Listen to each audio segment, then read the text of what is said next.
Lorsqu'on a un tube ouvert à une extrémité et fermé à l'autre, qu'on appelle plus simplement tube ouvert-fermé, eh bien la situation elle est un petit peu différente, mais elle est quand même en lien avec ce qu'on a vu pour les tubes qui sont ouverts aux deux extrémités. Alors déjà quelques exemples, il y a dans des instruments de musique qui sont donc ouverts à un côté, donc ça c'est tous les instruments sont ouverts là où sort le son, mais il y en a qui sont ouverts où on met la bouche, disons, et puis d'autres qui sont fermés. Alors ceux qui sont fermés, c'est ce qu'on va voir maintenant. Donc, vous voyez par exemple ici le saxophone.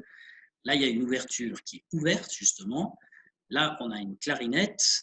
L'ouverture ouverte est ici. L'embouchure, l'extrémité ouverte est là. Et puis le hautbois, eh ben, l'extrémité ouverte, elle est ici. Et puis tous ces instruments, eh bien, ils possèdent ce qu'on appelle une hanche. Alors, ce n'est pas la hanche comme la hanche sur les côtés du ventre, on va dire, qui porte un H, c'est H-A-N-C-H. Ici, c'est une hanche qui est en fait ce que j'ai représenté ici. Donc, vous voyez l'embouchure, hein, on la voit à chaque fois. Ici pour le saxophone, ici pour la clarinette. Et puis là, bon, on devine, c'est un petit peu différent. En fait, qu'est-ce que c'est? Vous avez une partie plastique ici, et puis contre cette partie plastique, vous avez une petite plaquette qui, bon, des fois, je crois que maintenant, elle est faite peut-être en plastique, mais à la base, c'est du roseau. En fait. Donc, c'est une petite plaquette très, très, très fine. Et donc, l'idée, c'est de souffler ici, entre les deux, de manière à faire vibrer en fait cette plaquette. Et donc, cette plaquette, en vibrant, va créer un petit son. Je crois que je vous en avais parlé, là, j'ai un petit souvenir comme ça de vous en avoir parlé. Si vous prenez vous m'aviez dit, hein, une feuille ou un brin d'herbe que vous mettez entre les mains et puis vous soufflez dedans, bah, ça fait un petit peu le même principe. Puis après, bah, le reste du tube va simplement amplifier les ondes sonores qui sont créées à ce stade et en fait à l'intérieur de ce truc noir, hein, finalement, va amplifier ces ondes sonores en faisant des ondes stationnaires et c'est comme ça qu'on crée des sons. Puis donc, vu la forme des différents instruments, eh bien, on obtient des sons qui sont différents. Alors, l'onde stationnaire la plus simple qui peut être obtenue dans un tube qui est ouvert à une extrémité et fermé à l'autre. Donc, vous avez ici un tube qui est ouvert ici et puis qui est fermé ici. Vous voyez, là j'ai dessiné une paroi. Alors, je vous rappelle ce qu'on avait dit par rapport aux tubes qui sont les tubes de manière générale, c'est que quand il y a une ouverture ici, eh bien, c'est là que l'air peut le plus facilement bouger, en fait. Parce que justement, il n'y a rien qui l'en empêche. C'est là que le mouvement, le déplacement des couches d'air va être le plus grand, en fait. Et puis, il y a des endroits où justement, bah, c'est le contraire, l'air ne peut pas bouger parce que justement, il y a la paroi. Donc ça, ici, contre la paroi, on aura un nœud.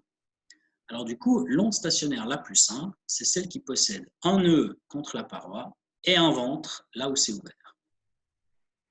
Alors, calculons maintenant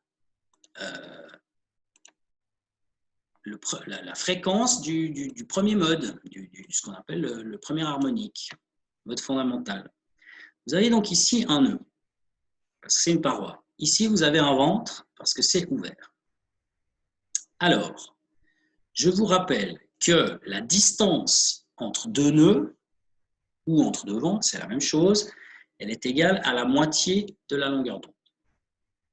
Ça, c'est quelque chose qu'on avait vu il y a déjà pas mal de temps. Il faut reculer dans les transparents assez loin. Et ça se trouvait... C'était à peu près à l'époque où on avait travaillé sur les cordes. Voilà, ici, c'est ce transparent-là. La distance entre deux nœuds ou deux ventres qui suivent est égale à la moitié de la longueur d'onde. Ça, c'est toujours vrai. Alors, si maintenant je reprends cette considération là-dedans et que j'applique ça au tube ici, donc là, j'ai écrit la moitié de la longueur d'onde, c'est donc la moitié de la distance entre deux nœuds. Et là, vous voyez qu'il y a un nœud et un ventre. Alors, le nœud suivant, il sera où? Il sera exactement à la même distance plus loin. où le ventre, il sera où? Il sera exactement la même distance plus loin. Donc, si je fais un petit dessin, hein, qu'est-ce que ce serait la distance? Vous avez le ventre qui est là, par exemple. Donc, ça, c'est la distance entre un ventre et un nœud. Donc, la distance entre un nœud et entre deux ventres, par exemple, bah, c'est le double, en fait, de cette distance-là. Donc, si c'est le double, eh bien, c'est 2 fois la longueur du tube. C'est pour ça qu'ici, j'ai écrit 2 fois L. Alors, une fois qu'on a considéré ça, eh bien, on cherche à calculer lambda 1, c'est-à-dire la longueur d'onde du mode fondamental, en fait. Alors, la longueur d'onde du mode fondamental, on peut l'obtenir tout simplement en multipliant par 2. Donc, on aura la longueur d'onde égale 4 fois L, cette fois. Étant donné que la vitesse, c'est toujours, la vitesse de propagation de l'onde, c'est toujours la longueur d'onde fois la fréquence, eh bien, on retourne cette formule, on trouve que la fréquence, c'est la vitesse sur la longueur d'onde, et comme la longueur d'onde, on a calculé que c'était 4L, eh bien, à la fin, on obtient V sur 4L. Donc, si on connaît la vitesse du son, et on la connaît, et qu'on connaît la longueur du tube, eh bien, on peut déterminer quelle est la fréquence du mode fondamental d'une onde stationnaire de premier mode, hein, donc justement dans un tube qui est ouvert à une extrémité et fermé à l'autre. Alors maintenant, voyons ce qui se passe pour l'onde suivante. Donc, l'onde suivante, il s'agit d'intercaler en quelque sorte un nœud et un ventre là-dedans. Alors, qu'est-ce qui va se passer? Vous avez toujours, là où il y a la paroi, forcément un nœud, ici, N. Et puis, là où il y a l'ouverture, vous avez donc forcément un ventre. Alors, comment faire? Tout à l'heure, il n'y avait rien entre les deux, puisque c'était le premier mode. Maintenant, si vous devez rajouter des nœuds ou rajouter des ventres, vous êtes obligé de les rajouter de cette manière-là. C'est-à-dire que l'onde, vous avez un nœud ici, vous aurez donc un ventre, je vais utiliser du bleu hein, pour être une couleur neutre, puisque dans mes dessins, le rouge, c'est plutôt les nœuds, et le vert, c'est plutôt les ventres. Hein. Donc, vous avez ici une distance avec le ventre qui est là. Alors, maintenant, vous devez, comme là, il y a un nœud, puis que là, il y a un ventre, vous devez intercaler un nœud et un ventre. Vous êtes obligé de mettre les deux, en fait, parce que si vous mettez un nœud, ben, vous aurez 2 nœuds de suite, ce qui n'est pas possible. Si vous mettez qu'un ventre, vous aurez 2 ventres de suite, ce qui n'est pas possible non plus. Donc, il faut rajouter les deux. Alors, comme là, il y a un nœud, là, il faut donc rajouter un ventre et un nœud pour avoir un ventre à la sortie, parce qu'ici, il y a forcément un ventre. Alors du coup, le seul moyen de le faire, c'est la méthode qui est représentée, la représentation ici qu'il y a sur ce schéma.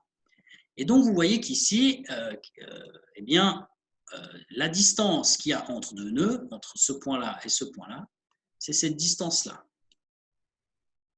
Cette distance-là, qu'est-ce que c'est? C'est maintenant les 2 tiers de la longueur. Hein, là, j'ai divisé le tube en 3 parties égales.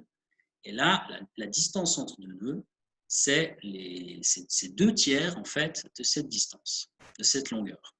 Donc, on a les 2 tiers de la longueur du tube égale la distance entre deux nœuds. Et la distance entre deux nœuds, c'est toujours la longueur d'onde divisée par 2. Donc là encore, on multiplie ça par 2 et on peut trouver la longueur d'onde du deuxième mode. En utilisant toujours la même formule, on peut trouver la fréquence, qui donc toujours est égale à la vitesse divisée par lambda. Donc vous avez la vitesse divisée par 4L sur 3. Alors le 3, on peut le remonter en fait, hein, écrire ça de cette manière-là. Et du coup, là, vous repérez ici, voilà. Là, vous repérez le V sur 4L, qui est en fait la longueur d'onde du mode fondamental. Donc en réalité, la fréquence du deuxième mode, c'est 3 fois la fréquence du mode fondamental.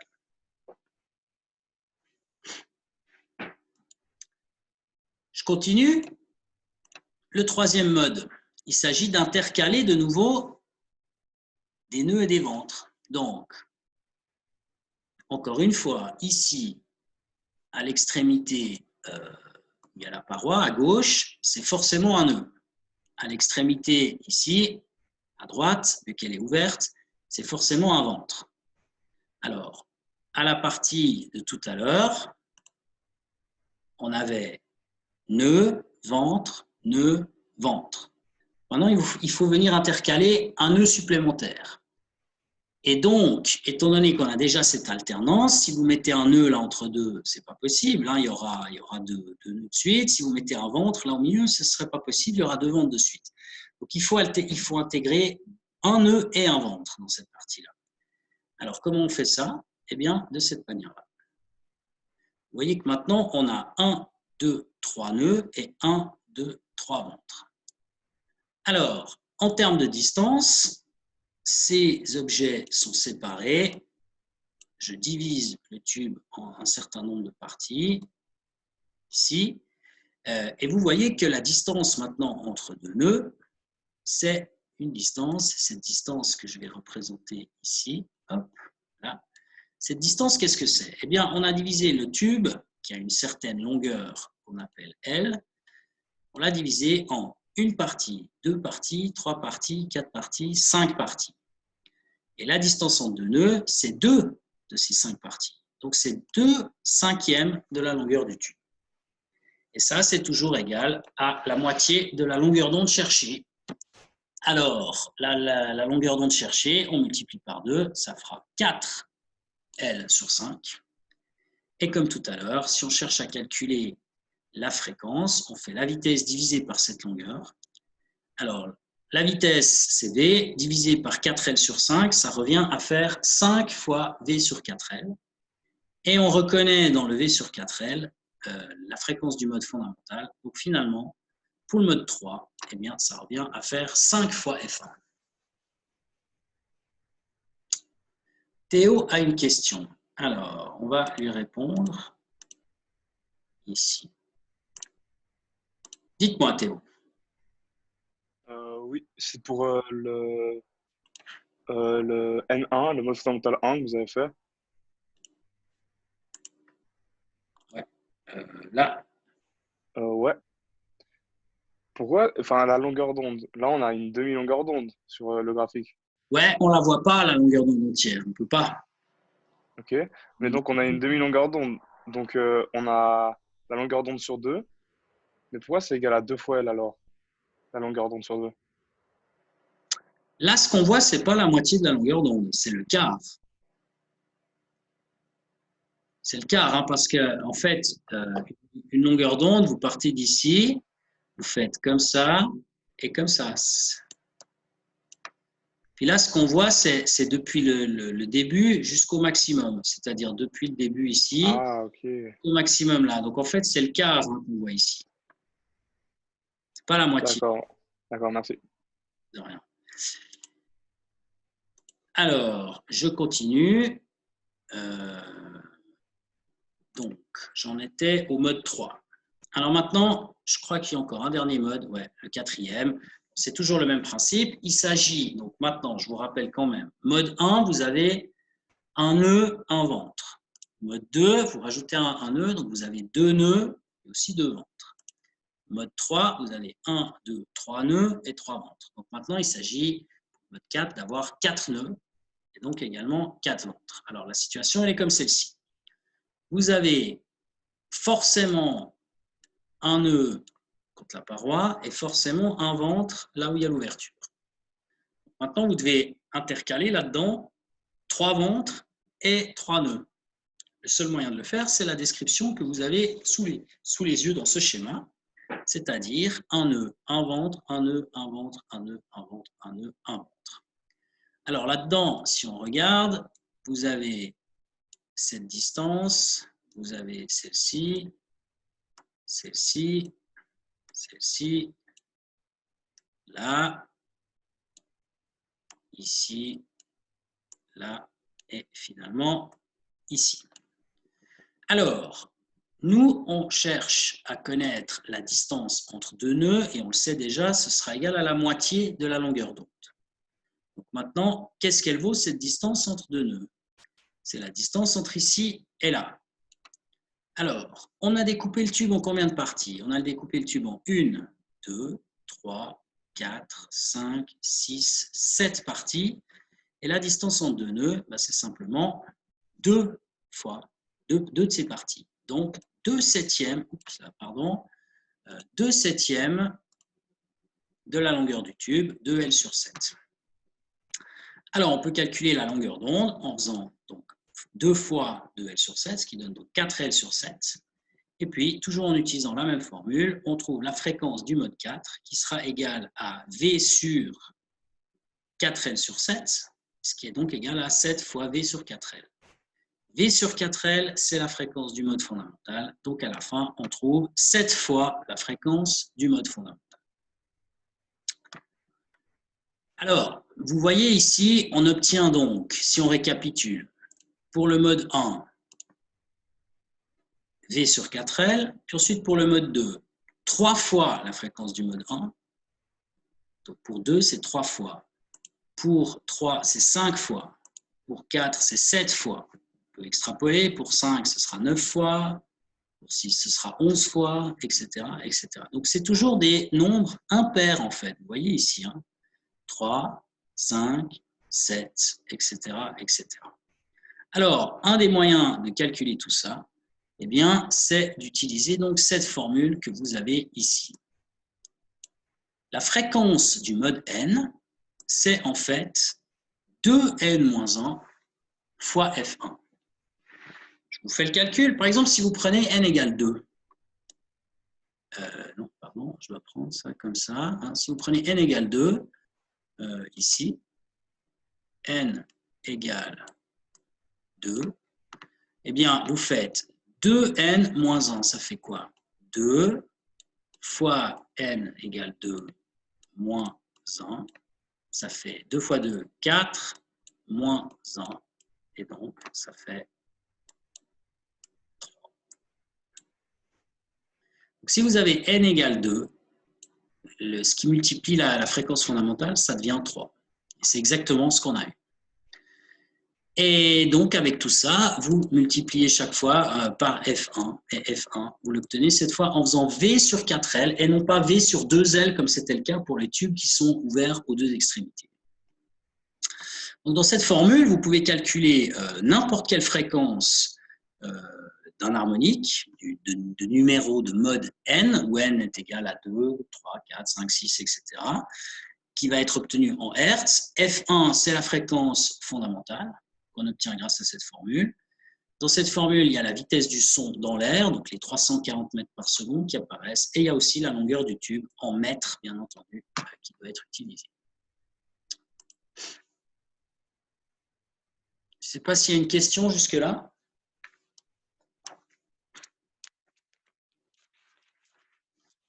Non. Pas de questions. Alors, s'il n'y a pas de questions, je crois que j'ai une ou deux petites remarques à propos de ça, et puis après, on aura fini. Ouais. Alors, hop, clic. Voilà. En définitive, si on regarde ce qu'on a obtenu pour les tubes ouverts d'une part, et puis ouvert-fermé juste maintenant, quand on a des tubes ouverts, la formule, hein, je vous la rappelle, c'est celle qu'on a utilisée tout à l'heure dans les exercices, c'est cette formule ici. Fn égale n fois F1. Donc ça veut dire que pour n égale 2, c'est 2 fois F1. Pour n égale 3, c'est 3 fois F1, 4 fois F1, 5 fois F1, etc. Donc on a la série ici que je vous ai montrée. Voilà, F1, 2F1, 3F1, 4F1, 5F1. Donc en fait, il y a toutes les valeurs.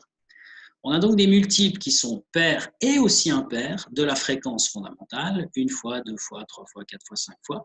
Et donc ça, on dit que c'est une série complète de modes. Par contre, lorsqu'on a un tube qui est ouvert-fermé, eh bien, on a vu qu'on n'a pas une série complète. Parce que pour le premier mode, on a F1. Pour le deuxième mode, on a 3 fois F1. Pour le troisième mode, on a 5 fois F1. Pour le quatrième mode, 7 fois, 9 fois, etc.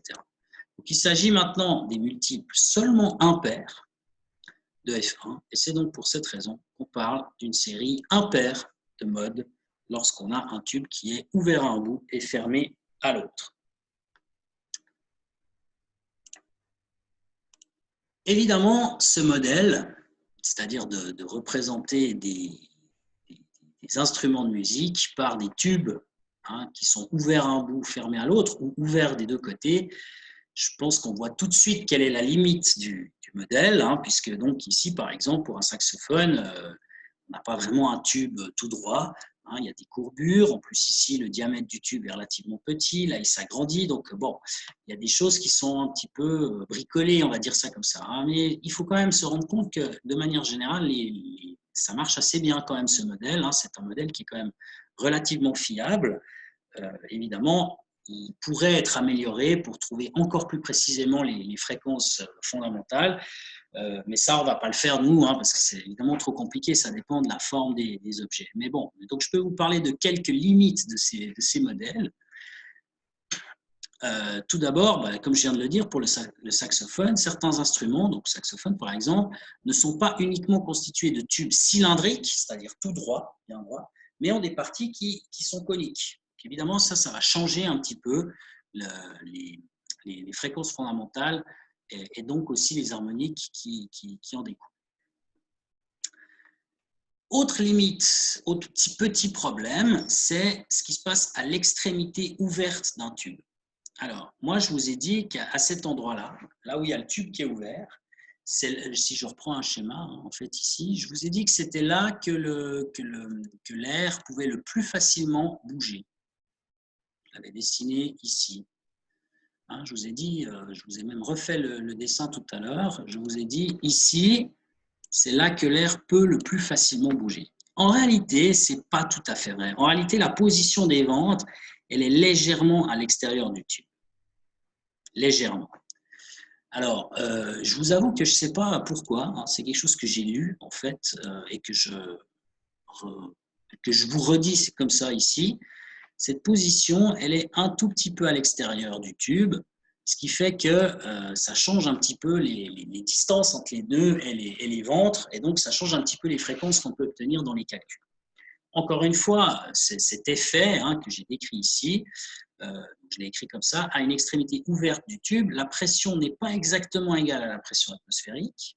La pression atmosphérique, on l'atteint un tout petit peu en dehors du tube. Donc c'est pour ça que l'onde, en fait, elle sort un petit peu du tube et donc le ventre se trouve légèrement à l'extérieur. Mais c'est très léger, hein, c'est vraiment un tout petit effet. Et par exemple, je peux vous dire qu'il y a quelques années, j'ai fait un PM avec un élève de classe de Mathieu, où justement on travaillait là-dessus. Et bon, lui, il a fait des mesures justement de ses fréquences, de ses harmoniques. Et donc, pour adapter le modèle, eh bien, il avait dû utiliser une formule qui était un petit peu différente de celle que je viens de vous présenter maintenant, hein, dans les tubes ouverts-fermés, avec justement il y avait, dans la formule qu'il utilisait, il y avait cette correction qui tenait compte du fait que le ventre il était légèrement à l'extérieur. Mais grosso modo, même si on ne prenait pas cette correction, on obtenait des résultats, des fréquences qui étaient quand même assez proches par calcul de celles qu'on pouvait mesurer avec un micro, par exemple. Donc, ce n'est pas un effet qui est énorme, mais il faut quand même savoir que ça existe. Ce qu'il faut aussi savoir, c'est que l'embouchure d'une flûte, hein, c'est en fait un truc un peu en décalage. Je ne sais pas comment. Peut-être que je peux vous montrer le. Je ne sais pas si on le voit bien sur les transparents où on voit les flûtes. Ici, voilà, en biseau, hein, vous voyez que c'est un petit peu incliné en fait, ici, l'ouverture. Ça ne se comporte pas exactement comme une embouchure qui est ouverte en fait. Hein. C'est un petit peu bizarre, mais disons, ça se comporte plus comme une embouchure ouverte parce qu'il y a quand même un ventre à cet endroit-là, mais le ventre à cet endroit-là, il n'est pas aussi important que le ventre à la sortie ici. De même que pour une trompette. Hein. Ici, l'embouchure, le trou, il est plus petit que le trou ici, donc l'air peut plus facilement bouger ici que là. Donc ça, c'est une des limites qu'on peut voir aussi. Et donc, c'est ce que j'ai écrit ici dans cette remarque. Là, voilà, ici, une embouchure à biseau d'une flûte ne se comporte pas exactement comme une embouchure ouverte. Et encore une fois, la modification qu'on peut amener, la correction qu'on peut amener n'apporte pas beaucoup de précision finalement. La même chose, l'ange d'un saxophone, donc cette petite plaquette en roseau qui vibre quand on souffle dessus, eh bien, ça ne se comporte pas exactement comme une extrémité fermée. C'est-à-dire que si c'est une extrémité fermée, l'air ne peut pas bouger, alors que justement, l'air peut quand même un petit peu bouger. Mais encore une fois, c'est quelques dérogations, on va dire, au modèle qu'on vient d'étudier apportent des résultats qui ne sont pas franchement différents de ce qu'on obtient si on utilise ce modèle. Donc ce modèle, il est quand même assez fiable, en tout cas dans une première approximation.